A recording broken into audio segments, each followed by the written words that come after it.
All right, let's jump right in. We're about to unpack a letter that's almost 2,000 years old. But, this is way more than just a history lesson. We're going to see how this ancient text was basically a piece of emergency communication, written for a real community that was dealing with some very real-world problems. We're talking persecution, widespread panic, and even social chaos. So, the letter closes with this really powerful line, and it's our first big clue about what was actually going on. The people reading this, they were exhausted. They were right on the edge of just giving up completely. This one sentence tells us they desperately needed a message of endurance, a solid reason to keep pushing forward when it felt like their whole world was falling apart. So, who exactly wrote this, and who was it for? To really get the advice here, we have to understand the situation they were in. And believe me, this was a letter written directly into the heart of a full-blown crisis. And it's super important to notice this wasn't just from one person. Nope. This message came from a whole leadership team: Paul, Silvanus, and Timothy, and it was sent to a community they knew inside and out. That just adds so much weight to everything they're about to say. It's personal, it's targeted, and it comes from a place of real authority and genuine care. And here it is, the first major problem.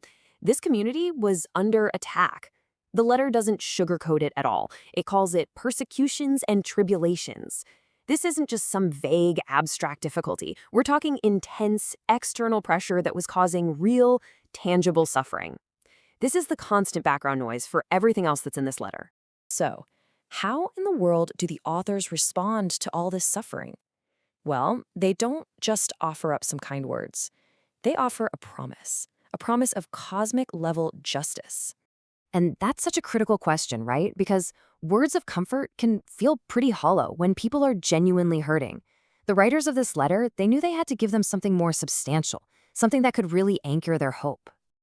Now, what's really fascinating here is how this lays out their core promise. It's basically a great reversal of fortunes. For those who are troubled, the letter promises rest, but for those who are causing all the trouble, it promises tribulation. Now, this isn't really about revenge. It's about a deep belief in an ultimate balancing of the scales, a future where justice will absolutely be served. But that external pressure, that was only part of the problem.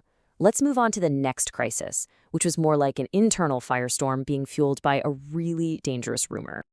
Just imagine hearing that. The end of the world, the final day of judgment, has already happened.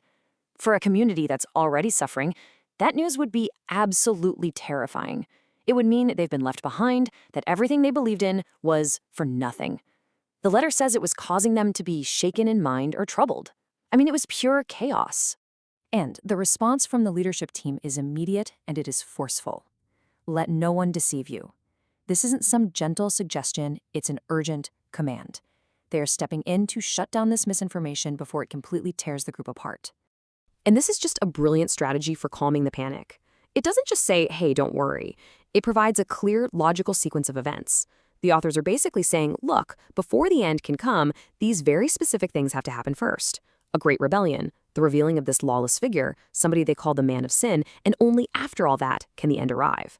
Since those things haven't happened, you can be certain the end is not here yet. It's a masterful way to restore order using clear, simple information. But the community's problems didn't stop there. It seems like this end times panic created a third crisis, a breakdown in the actual social fabric of the community. Some people had just stopped doing anything. The letter calls them busybodies. And these were people who were not only idle and refusing to work, but they were also causing a ton of disruption. You can almost picture it, right? Convinced the end was here, they just stopped their jobs and started meddling in everyone else's business, basically living off the community's resources. So, faced with this kind of social disorder, the authors don't get into some complex theological argument. No, instead, they cut right through all the chaos with a simple, practical, and incredibly direct command to get things back on track. And their solution is this unforgettable rule. It's a community guideline that's designed to restore personal responsibility and social order. The message is crystal clear. Everyone has a role to play, and being part of this community means you contribute to it. You don't drain it. So when you put it all together, what you see is this clear, three-part strategy for managing a community in crisis.